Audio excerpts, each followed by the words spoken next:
Welcome to myFace, myStory, Voices from the Craniofacial Community, with your host, Dina Zuckerberg.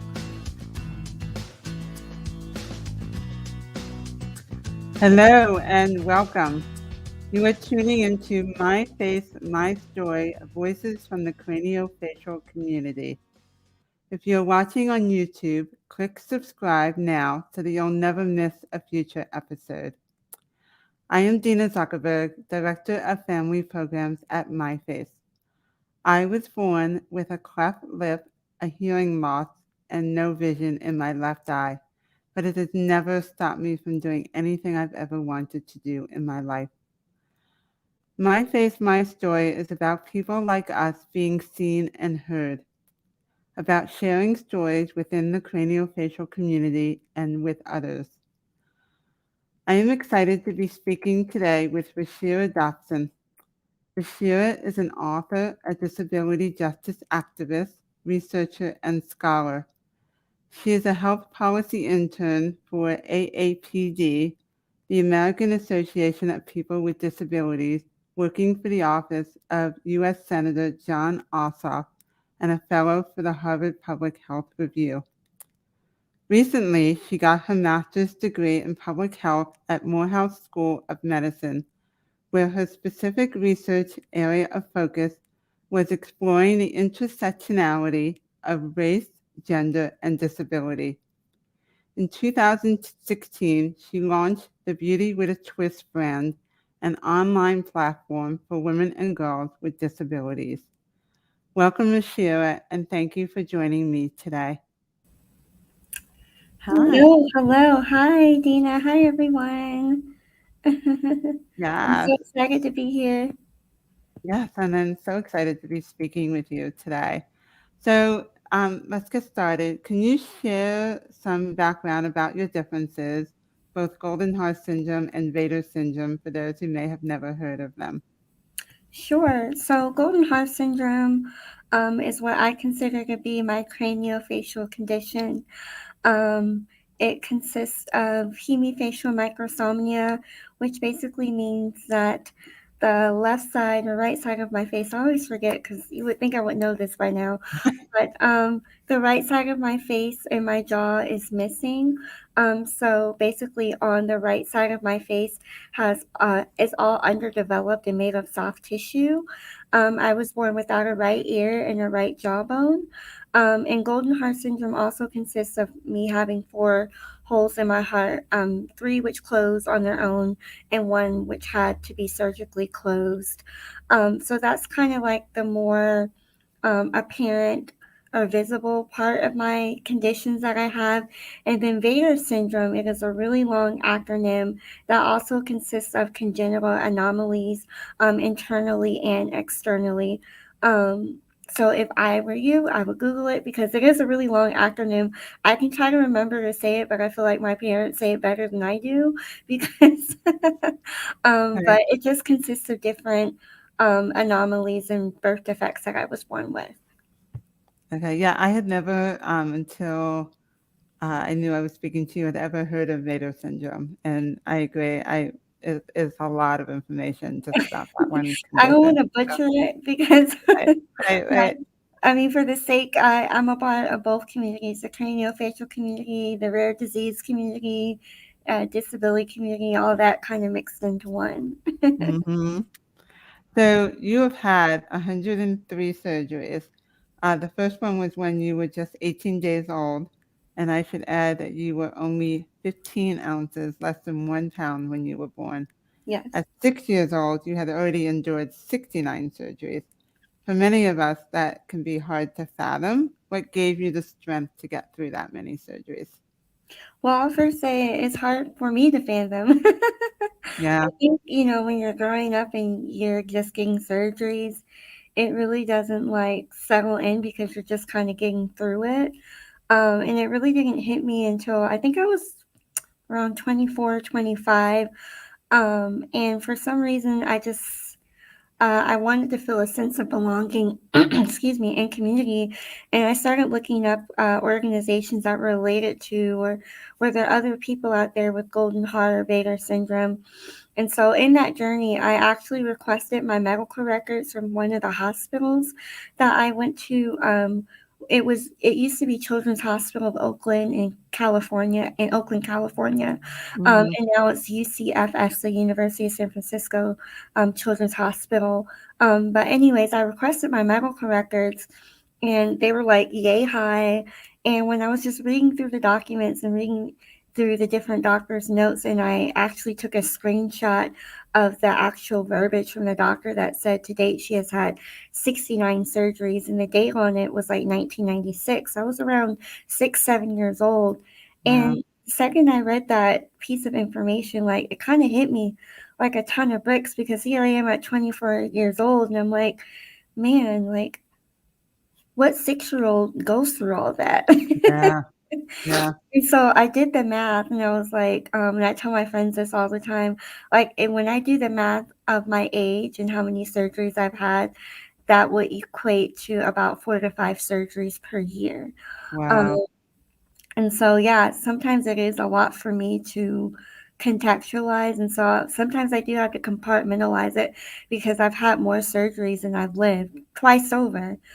Because I'm 31 now, but my last surgery was when I was 28, 27, I believe. And so, having 103 surgeries by the time I was 27, I've almost had as much I've had just as 3 times as much surgeries I've actually lived here on Earth. So that, I think that speaks a lot. Yeah. It is. It's crazy to think that um, that you've had that many surgeries. So you must have missed, I'm guessing, a lot of school growing up due to your many surgeries. How did you make up for lost educational time?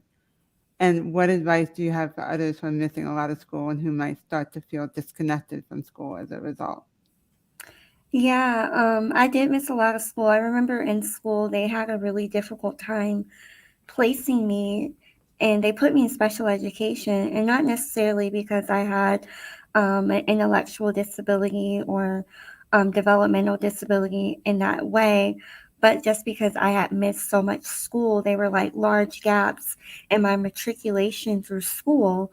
And so they put me in special education because that was kind of the only way that they could find a remedy to how to resolve me missing huge gaps. They didn't want to hold me back, because I obviously had the learning capacity to learn at my grade level. It's just I wasn't in school long enough to learn. So I always felt like I was at least 3, 4 years behind compared to my peers. And I say this, it was definitely by the grace of God that I was able to go through school, get through school, and not have major delays, I will say, in my education. Right. Um, and so they classified me as having an environmental learning disability, and I put air quotes because, like I said, it really wasn't that I lacked educational capacity to learn, but due to the aspects of my environment that I wasn't in school long enough to be able to learn foundational principles. So I remember, like, when I got to high school, like, I really struggled in math.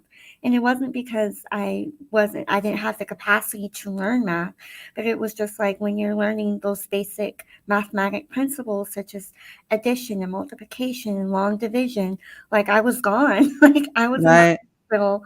And during the time when I was growing up, I'm 31, so I grew up in the early 90s. And when you think about it in context wise, laws such as IDEA Act, which is individuals, a law specifically for K through 12 education for kids with disabilities, and it allows kids with disabilities to be able to access accommodations and things like the ADA. Those were really passed like in the late 80s, 1991 or 1990, and I was born the year after.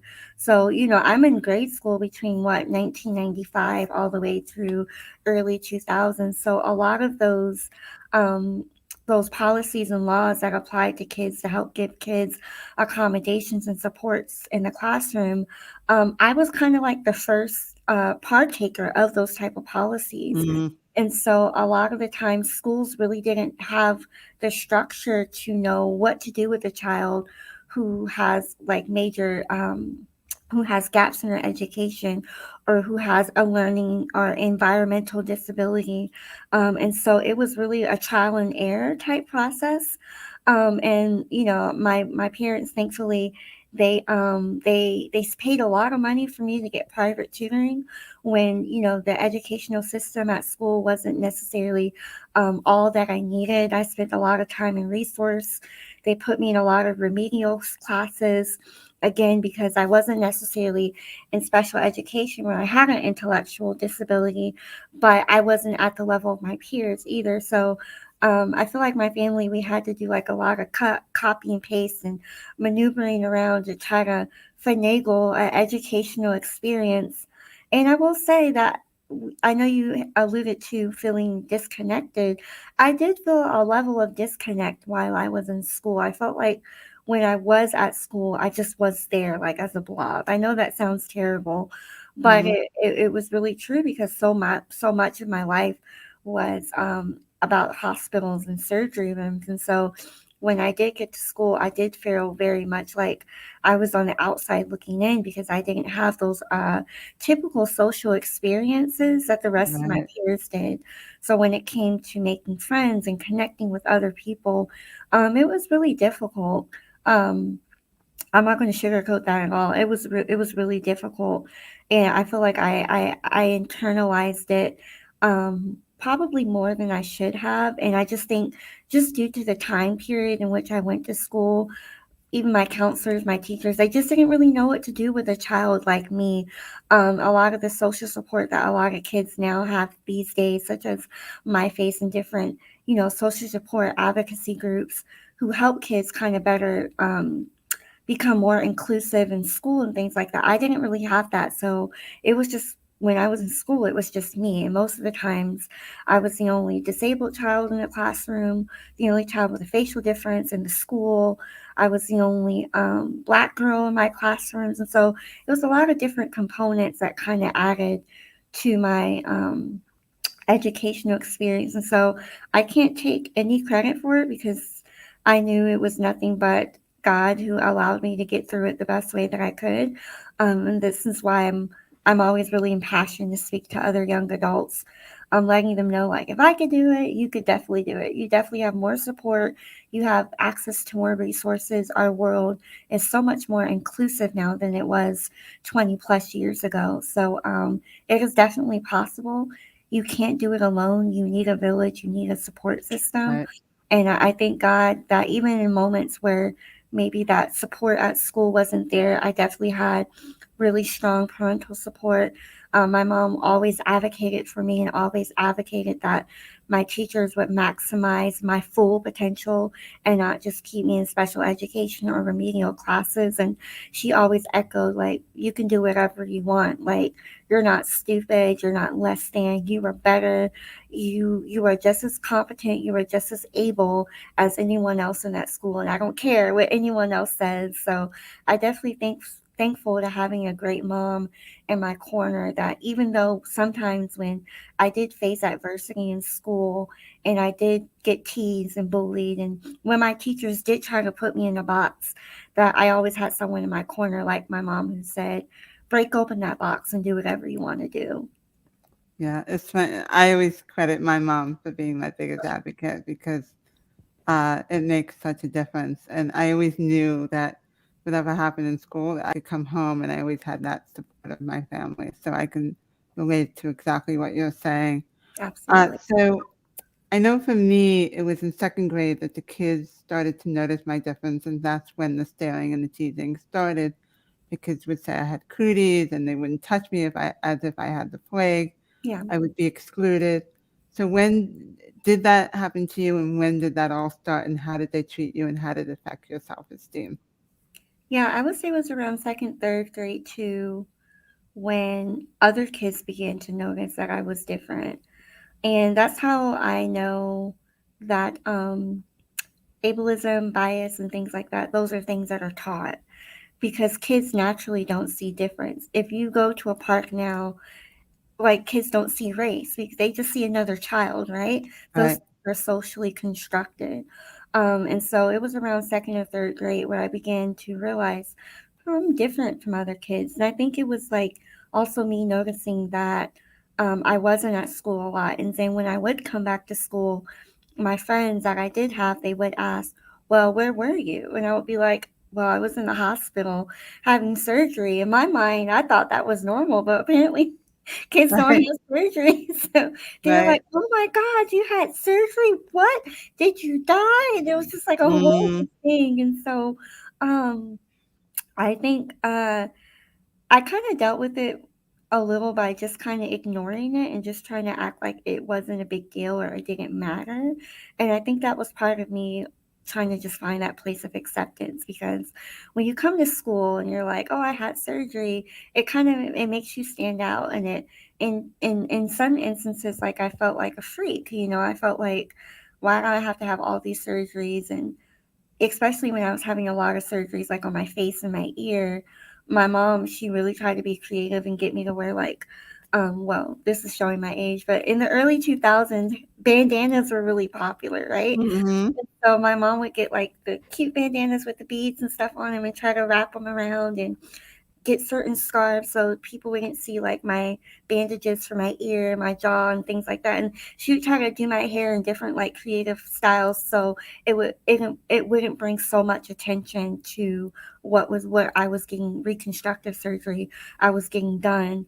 But still, you know, kids are really inquisitive and they noticed, and I noticed, and so some of it I couldn't hide, and so I I tried to blend in, even though I never did blend in. I tried to blend in, and I mhm, tried to make it, oh, it's not that big of a deal.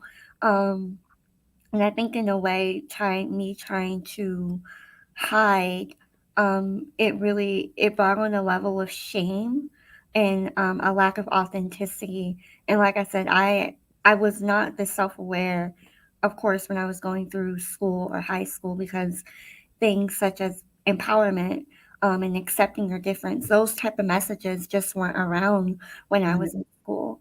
So like in high school, like while a lot of my peers or my friends, my especially my friends who were girls, you know, they were dating, had boyfriends, and talking about all this different stuff, and that just was not my reality. And I didn't have any language to bring that to. All I just knew is that I just wanted to be normal.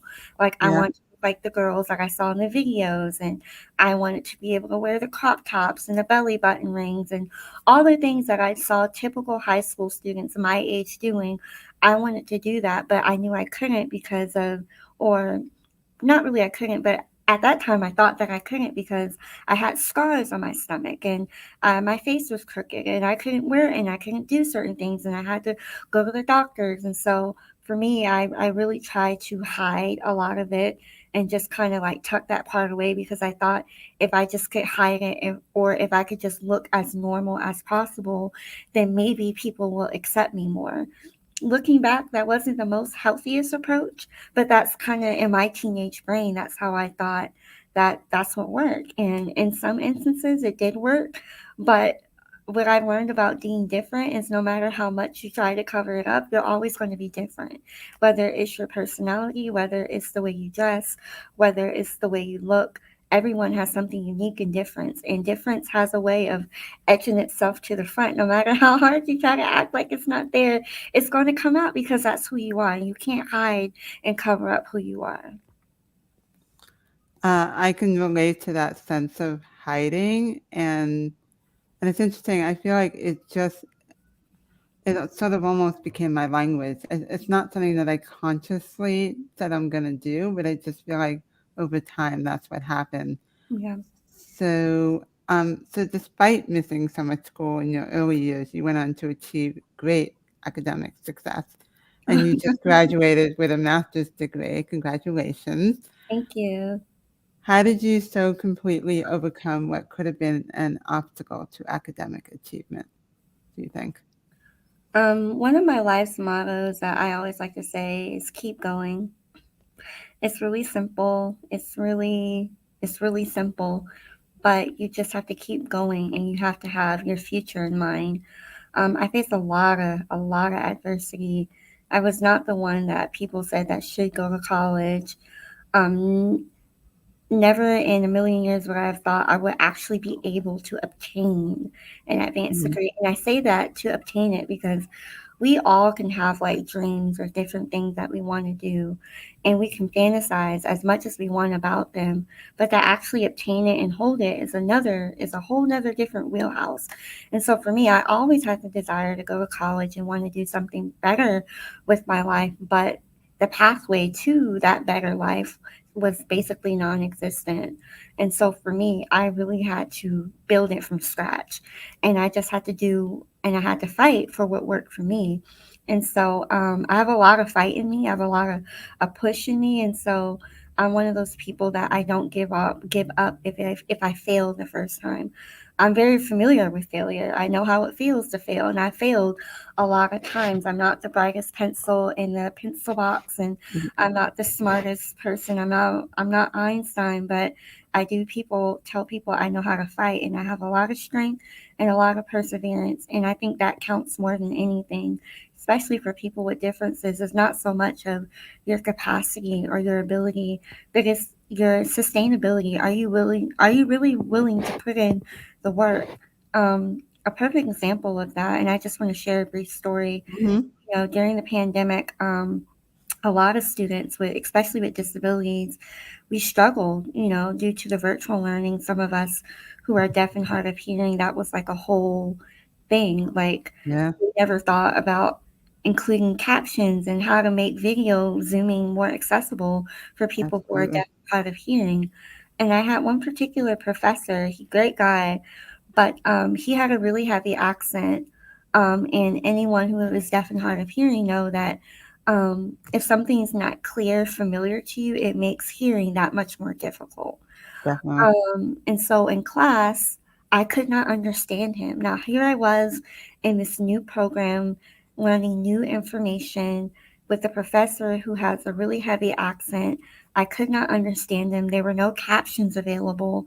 There were no accommodations available. So it was just me, literally me fending for myself in a virtual environment. And so I had to fight to get accommodations. I had to spend extra time on the weekends getting a tutor out of my own money in my own pocket to be able to teach Wow. me the way that I needed to learn so I can be able to pass this class so I can get my degree. So it's just like we have to be willing to sometimes go the mile.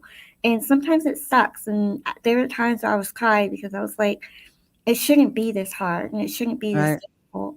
And you're right, it shouldn't be that hard and it shouldn't be that difficult, but it is. But what are you going to do about it? Are you going to sit and pout and be like, "Oh, it's not for me," or are you going to do whatever it takes to get through this wall and just do what needs to be done?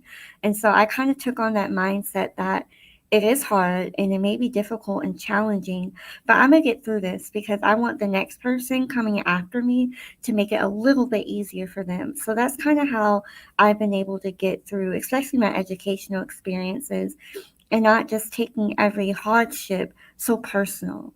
It's going to be like that because sometimes our world isn't created to be kind or more accessible to people with differences, and you have to be okay with that, and you have to just Absolutely. take on the spirit of a fighter and be like, no matter what, I'm a persevere, I'm gonna endure it, and I'm gonna get to the other side of it because that's the thing that matters, not the present hardship that you're going through, but it's the end goal. What is the end result?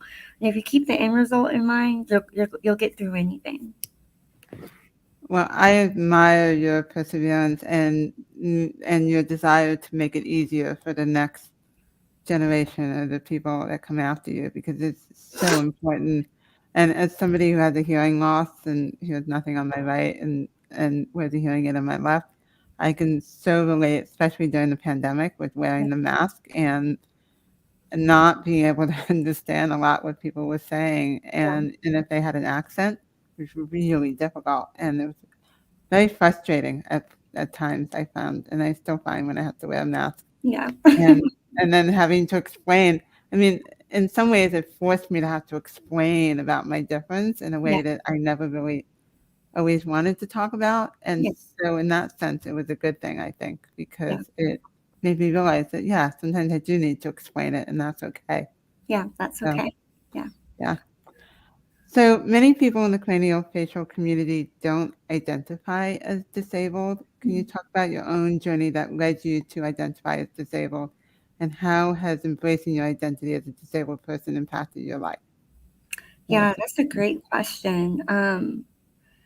I didn't always identify with disability. It really wasn't until I was around 24, 25, because in my world, disability was like, um, it were the people who used wheelchairs, and it was the people who were in special education, who couldn't talk or different things like that.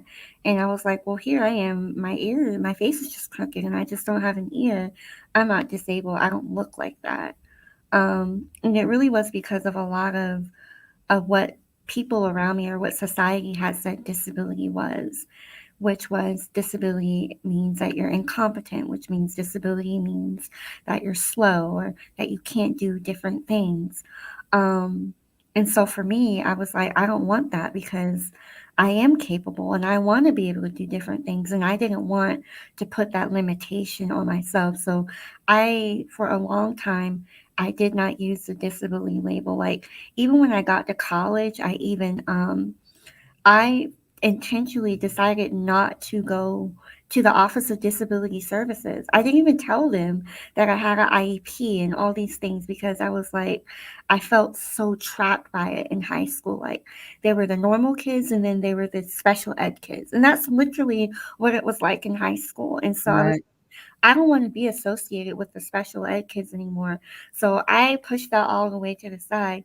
And it wasn't until after I graduated college and I started getting in the workforce, and I was having a lot of difficulty in the workforce, facing discrimination that you can't prove because no one's going to outwardly say they didn't Right. give you the job because you have a facial difference. But you know within your heart that when you walked in that interview that day, that person thought something about you because they couldn't understand or figure out your face.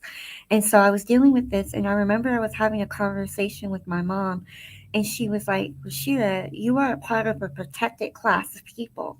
And I was like, what? She Right. was like, the ADA protects you. She was Mm, like, so in the instance that something were to happen to you, because I think at this time I was facing bullying at my job, but it was like, it was really indirect bullying, but I knew where it was coming from. But like I said, I couldn't really explain it. But, um, and I feel like I'm going to tangent here, but sometimes people with disabilities, they can be targeted in a certain place in which people will target them because they sense weakness or they believe that a person is weak. And so that's what mm, I was going through in my work environment, but it's like I couldn't prove it. And so when I was going to my HR supervisor and saying all these things, they were just kind of like, well, but when I brought it to my mom, she was like, no, you are a part of a protected class of people. Use your rights. These are your rights. If you're having an issue from a coworker or whatever the situation may be, use the ADA. That is your defense. That I should not have to subject myself to a hostile work environment. That if I feel like I'm being bullied, then because I am a part of the ADA, and the ADA explicitly says not only for people who have intellectual or developmental disabilities, but also for people who are perceived as being disabled. And no one had to know my specific medical condition, but because people perceived that I had a disability, it automatically made me protected.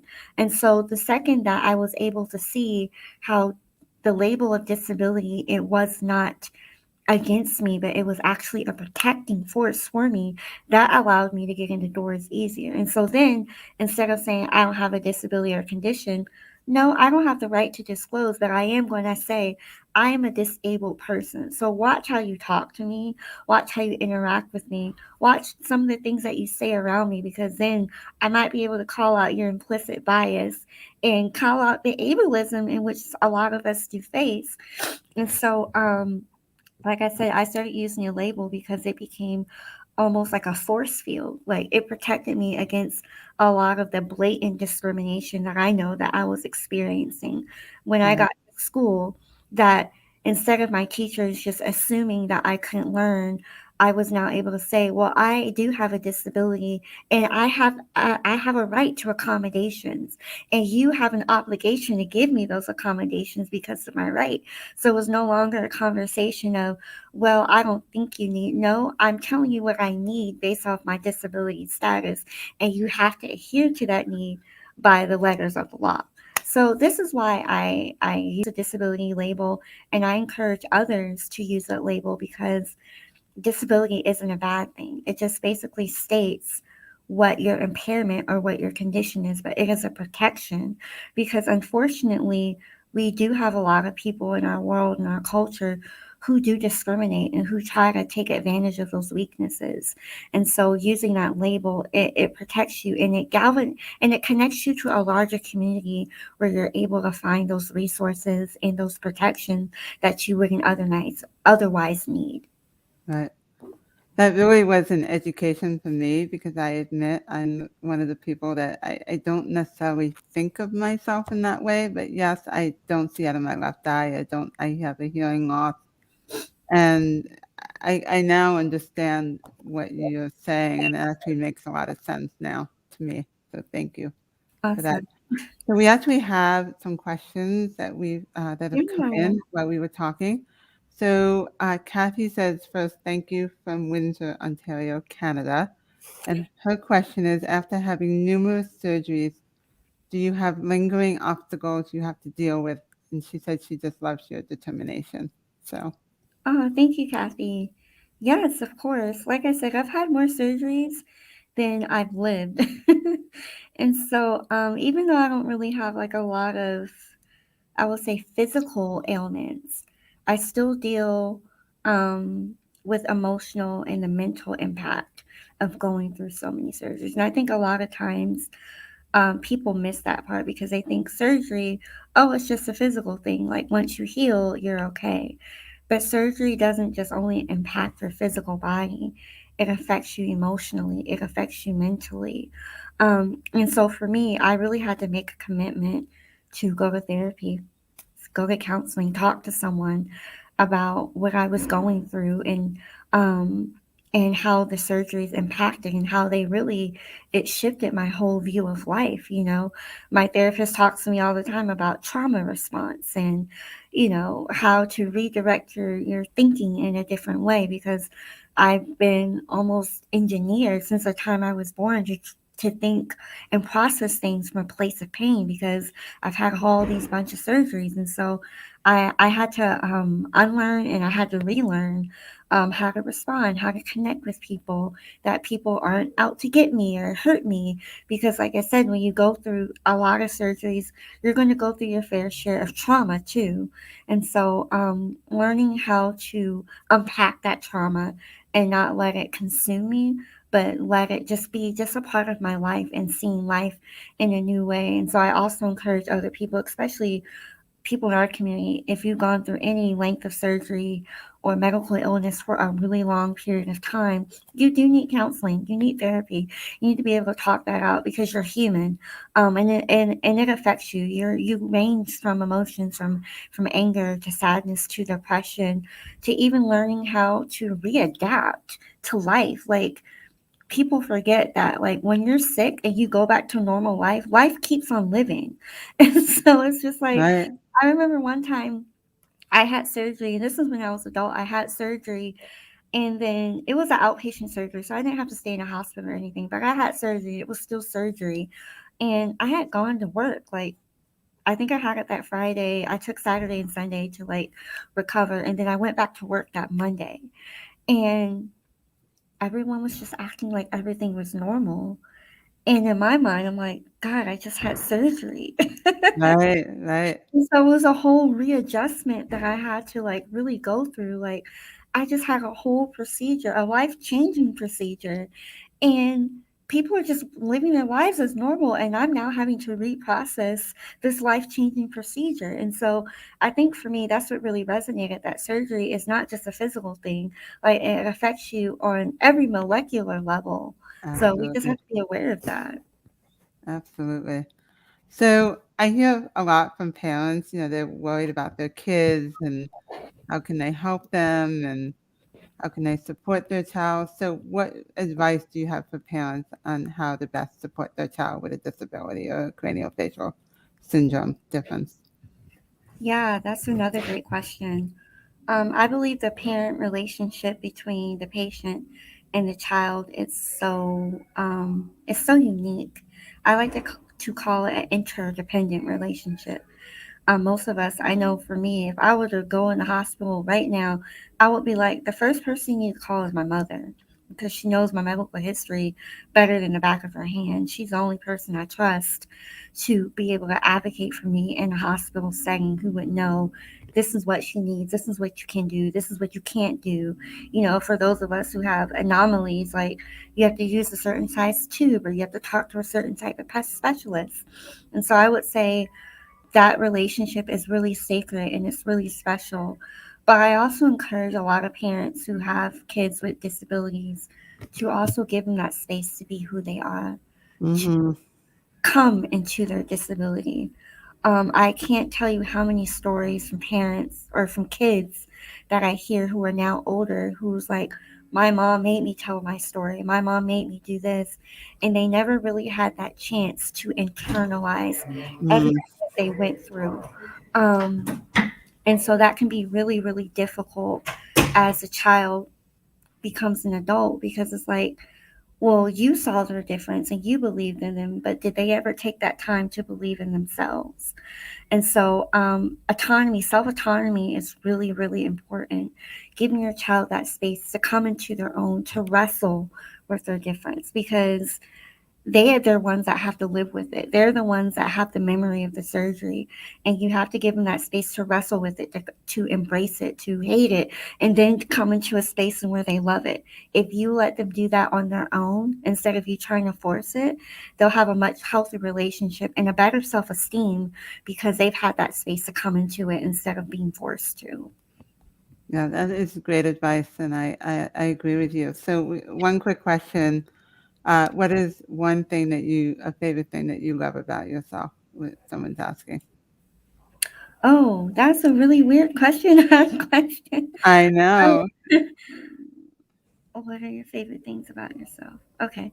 One of my favorite things about myself is I feel like I'm creative, I'm passionate, and I feel like I'm really an authentic person. And it took me a really long time to get to a place of authenticity, in which I wasn't trying to be like anyone else. I wasn't trying to do anything like anyone else was doing, but I just had to really love Rasheera and the skin that God put me in. Um, and knowing that I don't have to wear makeup, I don't have to have long hair, I don't have to wear dress a certain way. If I just be myself and really knowing what I like, what I don't like, knowing that I'm a kind person and that I like to be around other kind people. I like to be around all types of people. Like, I'm not cliquey. And so I relate to people who are just good humans. And so, really appreciating that light that I'm able to bring, I've learned to really value it and knowing that my difference. It may give me a different lens and view about life, but it allows me to connect to so many different people in so many different ways. And that's not something that everyone has. So I'm really learning to value that, just my experiences about myself. That's great. And we actually have a comment that someone says, that Bashir, you're beautiful and your words are so uplifting. Congratulations on all your achievements, especially graduating with your MPH in spite of the many challenges. Bravo for your advocacy. And Oh, thanks, I man. agree. I couldn't agree more. So we are almost ready to wrap up, but I just have a couple more questions. So Sure. I know that there was a point in your life when you tried to run away, to hide, to shrink yourself. When did you come to accept that you can't run away from something that's so much a part of you? Yeah, I think it was after college. Like I said, Mhm. I went through college and no one knew my condition. No one knew that I had a disability. People knew that I was different. And so, but I kind of like to be the mysterious woman. I was like, well, if they're not asking me, I'm not saying nothing. Like, I did not self disclose at all, which kind of hurt me to a detriment. Um, and I hate that I did that because I spent my college career covering up a large portion of who I am, instead of allowing people to accept me for who I am. I kind of like rejected him, and so it robbed me of being authentic. And so I kind of had to come out of that because I was like, if I ever want to live a truly authentic life and where I have intimacy with people and relationships and having people see me and I see them, if I want that type of relationship and interaction engagement, I'm gonna have to open up. I can't hide. Sometimes I hear a lot in our community that we want friends and we want, and the social isolation and loneliness is really real for people like us. But what I've learned is that you have to show yourself friendly and you have to open up. You have to allow for people to be able to hold your vulnerabilities. And it may not be everyone, but there's specific people who are called and who are supposed to be your friend, people who can look Mm-hmm. past your disability, people who can look past your medical trauma, who can look past all the different things that you think people are staring at. There are people in this world who don't even care about that, or who do Right. care about that, but they know that's not the sum total of who you are. And so when I opened up myself and I stopped rejecting people, I was actually opening up myself and allowing people to love me, like love Rasheera, love me with all the great things that I had to offer, and love me with all the really bad things that I didn't like about myself. And that's how I became a whole person. Well, I think on that, I think we need to wrap up. But I just want to say that it has been such a pleasure to talk with you. It's been amazing to hear about your journey, and I am in awe of your strength, your courage, and all that you've accomplished in your life, given the adversity and challenges you've faced. You talk about how you actually, I read that you talk about how your mentor told you that you were a trailblazer, and how right she was. I can't wait to see what the future holds for you, and I have no doubt that you will impact a lot of lives. You certainly, I'm sure, have tonight as well. So thank you, Rasheera. Thank you. And it was a pleasure speaking to you. And if any of you are out there and you have questions, you want to talk, I'm on social media, message me. And I don't know if you guys are going to post the information, but I'm an open book. And I like to give back to younger ladies because I definitely can relate. So I'm here. I love talking about things like these and just making it more a lovable place for people in our community. So thank you for having me. It's definitely been an honor. Thank you. And I just want to add that I hope everyone listening today will check out Rasheera Dopson's podcast, the Womanhood and Disabilities podcast, which you can find on Apple Podcasts. So thank you, Rasheera, and thank you so much for sharing of yourself today and every day. I'm hopeful these conversations can help others better understand our stories while also creating a kinder world. For more than 70 years, myFace has been dedicated to changing the faces and transforming the lives of children and adults with facial differences by providing access to holistic, comprehensive care, education, resources, and support that pave the way for better outcomes. To learn more, please visit myface.org. If you would like to learn more about the myFace support group so that you can connect with others in the craniofacial community, please visit myface.org/online-groups. If you haven't already, be sure to subscribe to myFace's YouTube channel to catch future live broadcasts of myFace, myStory. You can also listen to the audio recordings on your favorite podcast app, including Apple Podcasts, Google Podcasts, Spotify, Amazon Music, Audible, and iHeartRadio. If you'd like to receive email reminders of new episodes, sign up at myface.org/mystory. That's myface.org/mystory. Thank you for joining us for this episode of My Face, My Story, and I hope you will join us for the next episode in July, where we will hear from parents who have advocated for their children with craniofacial differences. That's it for tonight's My Face, My Story, but remember, it takes courage to share your story So be brave and speak out.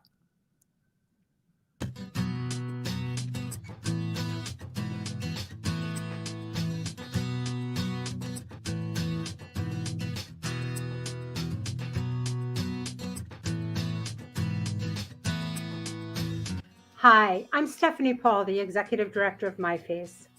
myFace is a nonprofit organization dedicated to changing the faces and transforming the lives of children and adults with facial differences.